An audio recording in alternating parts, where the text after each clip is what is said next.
Assalamualaikum warahmatullahi wabarakatuh. Waalaikumsalam. Waalaikumsalam warahmatullahi wabarakatuh. Oke, selamat siang. Oke, Siang, Pak. ya, perkenalkan nama saya Siang, Muhammad Pak. Hasanuddin, STMkom, nomor telepon di 0858 1063 0506 dengan email muhaimin.hasanuddin@kyongmercubuana.aket.id. Perkuliahan hari ini kita masuk ke pertemuan yang pertama, yaitu perkuliahan kecerdasan buatan ya. Kita kelas kecerdasan buatan, benar ya?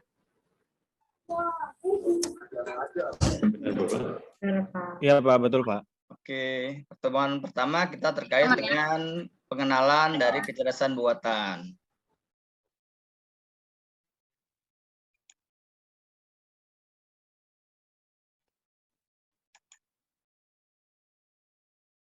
Oke, rule atau outline yang akan kita memberikan yaitu terkait dengan aturan perkuliahan, RVS, pengenalan tentang AI sendiri, sejarah AI, cabang dengan implementasi atau produk-produk apa aja sih yang dibuat dari AI itu sendiri. Di dalam aturan perkuliahan sendiri kita ada 3 jenis ya. Pertama kita ada tugas atau kuis, di mana tugas dan kuis itu wajib dikerjakan dan dikumpulkan sesuai dengan waktu yang kita tentukan. Di kita dikarenakan sistem OB tidak ada UTS, ujian tengah semester, diganti dengan tugas besar 1 dengan tugas besar 2. Di mana tugas besar 1 dikumpulkan paling telat di pertemuan kelima. Sedangkan yang tugas besar 2 dikumpulkan paling telat di pertemuan 12.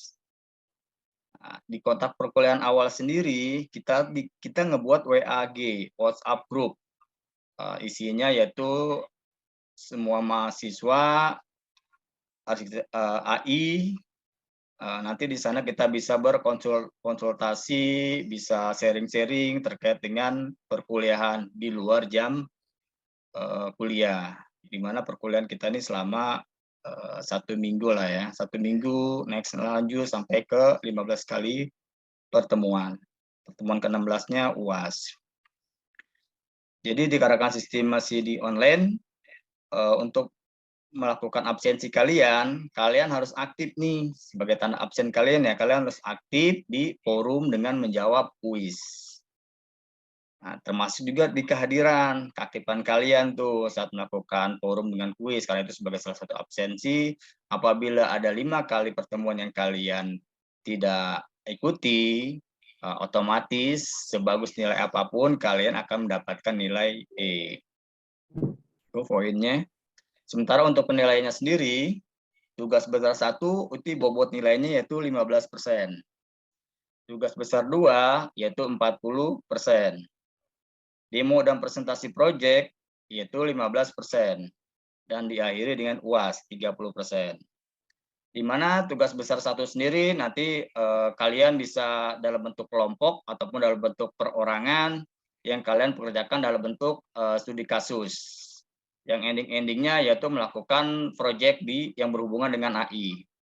Untuk topik-topiknya sendiri nanti kita bisa melakukan pengundian ya. Kira-kira kelompok atau orang tertentu mendapat materi terkait dengan apa. Dan itu kita akan lakukan di minggu kedua.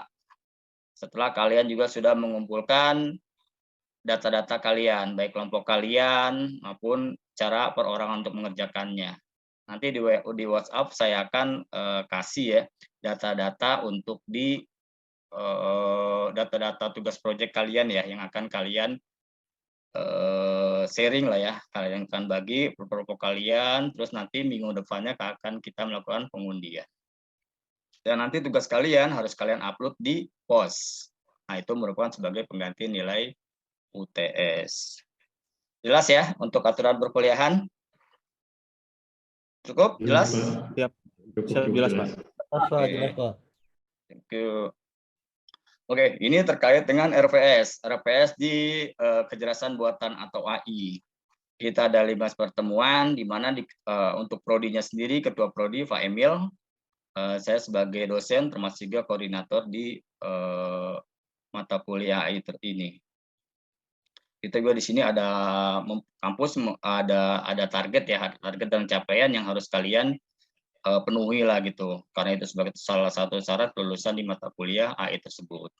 Termasuk misalkan kalian harus bisa membangun data mengerti data understanding, ngebangun data modeling, evaluation, sampai endingnya yaitu terkait dengan development manajemen dari AI sendiri. Otomatis untuk melakukan sub CWMK, kalian harus tahu nih dasar-dasar dari AI sendiri.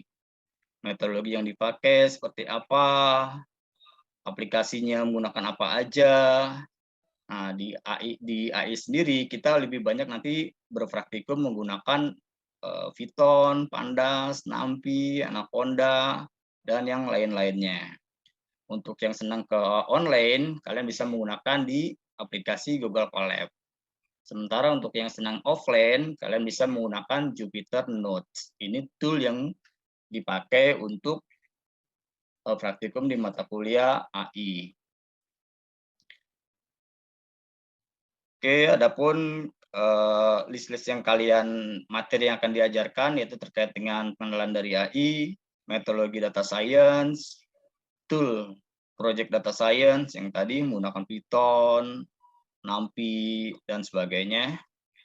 Keempatnya terkait dengan business unit understanding. Kalian harus ngerti dulu nih proses bisnis yang kalian mau ambil, case yang kalian ambil. Nanti ini semua berhubungan dengan tugas besar kalian. Data understanding, data preparing, membangun model, termasuk terakhir terkait dengan deployment model. Adapun daftar pustaka yang buat acuan, kalian bisa mengambil dari luar maupun dari dalam negeri, termasuk juga dari jurnal-jurnal, itu banyak yang bisa kalian adopsi ya, untuk menambah tugas besar kalian. Ini untuk websitenya sendiri, kalian bisa ke Anaconda, NumPy, ataupun di Skevi, MATLAB, Seaborn, dan sebagainya. Adapun syarat-syarat untuk mengambil mata kuliah di HI, kalian harus ngerti dulu dari AP, algoritma pemrograman, dan rekayasa perangkat lunak. Kalian sudah ngambil ini semua kan ya, untuk mata kuliah AP dengan RPL? Sudah, Pak. Sudah, oke. Saya udah, Pak. Sudah, Pak. Oke, thank you. Nah, ini kita dikarenakan sistem online, kalian bisa nanti naruh di pertemuan pertamanya, dan seterusnya kalian bisa taruh di mercubuana pos.id, materi-materi yang nanti akan saya upload di sana, termasuk juga forum dengan kuis. Ini forum dan kuis sebagai absensi kalian. Ini pertama yaitu terkait dengan pengenalan dari AI, dan seterusnya ya. Ini ada yang sampai pertemuan ke 15 dan 16 terkait dengan UAS-nya sendiri.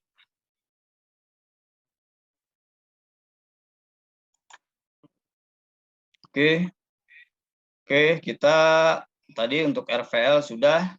Adapun tujuan dari AI sendiri diharapkan sih kalian sebagai mahasiswa mampu dan terampil mengembangkan konsep dasar dari AI sendiri. Guna mewujudkan hal tersebut, setiap proses pemrosesan mahasiswa disajikan dalam bentuk model, baik dalam machine learning, NLP, maupun infrastruktur yang ada di AI sendiri.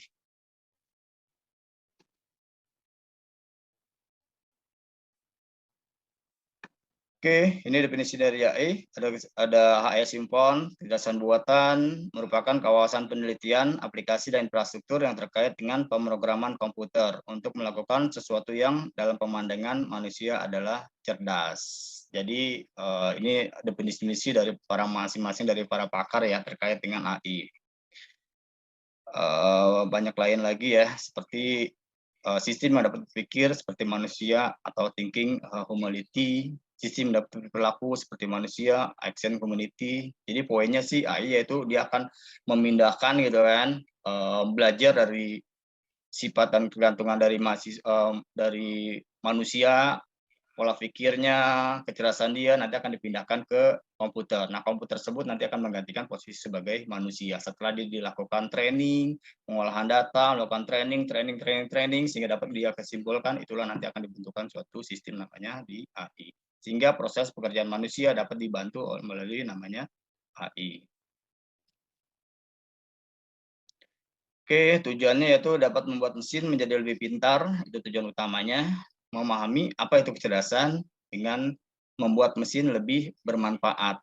Jadi dengan adanya AI, harapan bisa menggantikan, bisa memaksimalkan tugas dari manusia, sehingga manusia lebih sejahtera lah ya. Oke, dari persepsi kecerdasan AI merupakan bagian dari mesin yang cerdas dan dapat melakukan hal-hal yang sebelum dapat dilakukan oleh manusia. Jadi dia sebagai pengganti. Ini merupakan pohon AI. Dia tuh banyak banget ya, banyak sekali. Ada namanya expert system, financial, game, NLP, robotik, dan sebagainya. Masing-masing ini mempunyai satu kesatuan kita sebut sebagai dengan AI. Oke, ini merupakan bagian dari AI. Ada data masukan, pertanyaan akan masuk ke knowledge base, setelah itu motor interface, baru output dalam bentuk jawaban dan solusi. Jadi si sistem yang akan melakukan itu semua. Ini sejarah dari AI dari tahun 50 melalui ke Torrentes hingga akhirnya sekarang tahun 2022 sudah lebih canggih lagi ya dengan berkembangnya teknologi, dengan manusia akan haus akan ilmu pengetahuan, upgrading sistem sehingga mempermudah para orang awam ya, para manusia dalam penggunaan kehidupan sehari-hari melalui namanya teknologi di AI. Ya, ini kalau kita lihat cabang-cabang dari AI, ada machine learning, NLP, ecosystem, vision, speech, planning maupun robotiknya sendiri. Untuk yang di ML ada namanya deep learning, supervised dengan unsupervised learning. Nanti banyak ya bagian-bagian, mungkin nanti kalian bisa bereksplorasi atau nanti kita bisa berlanjut lagi ke AI yang lebih expert.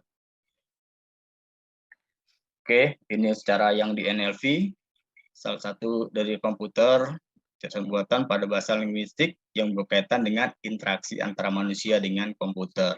Jadi banyak interaksi ya antara si manusia dengan komputer nanti bisa dilakukan, bisa dijawab oleh komputer. Ini biasa diterapkan dalam bentuk namanya AI chatbot dan sebagainya. Ataupun yang deteksi apa ini hoax atau tidak, itu bisa dilakukan di NLP. Begitupun ada segi dari robot, melakukan sensoring, vision, sistem telltale, dan pemrosesan sinyal yang dikombinasikan dengan AI-nya sendiri.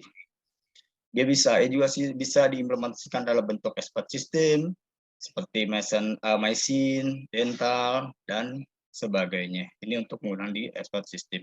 Termasuk juga dalam bentuk ke aplikasi untuk kecerdasan buatan untuk ke automatic taxi, ataupun dalam bentuk mobil yang bisa berjalan sendiri tanpa melalui supir, sehingga dia bisa jalan sendiri, bisa mendeteksi mana ada macet atau tidak, ataupun ada menjaga jarak antar kendaraan satu dengan kendaraan yang lain.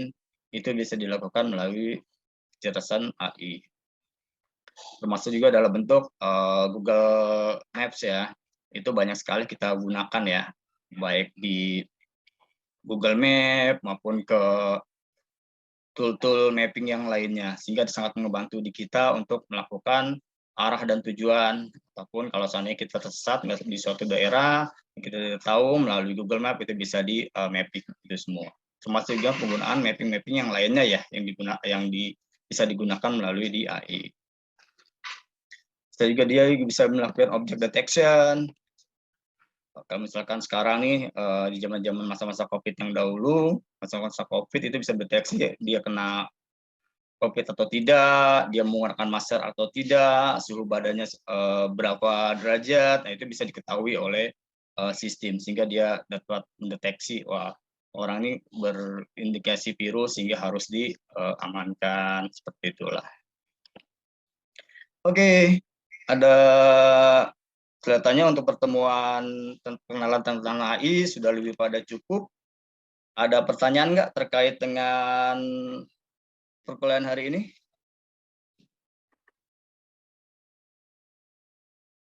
Ya. Izin, Ya, Pak. Odi, silakan.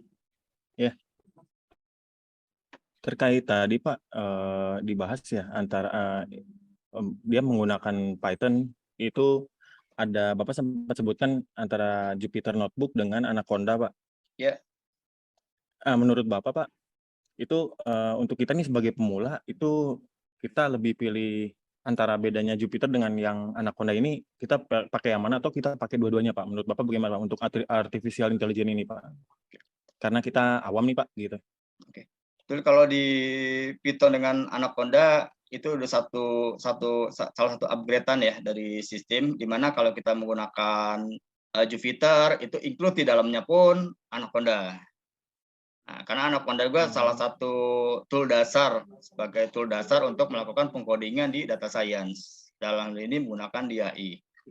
Umumnya sih dasarnya kita menggunakan di Python, setelah itu upgrade nanti kita menggunakan library-library yang lainnya seperti Anaconda, terus NumPy, Scipy dan lain-lainnya. Nah, untuk penggunaan yang lebih misalkan menggunakan online itu biasanya sudah kita tinggal manggil-manggil aja tuh, baik yang online maupun yang offline ya, baik menggunakan Jupyter Note maupun yang menggunakan di Google Colab. Kita tinggal manggil aja, kita melakukan impor-impor di masing-masing library yang kita gunakan. Tergantung dari kita menggunakan apa nih, case yang kita mau ambil apa, maksud kita mau ngebuat apa, nah, nanti kita bisa pergunakan library tersebut. Gitu aja, Pak.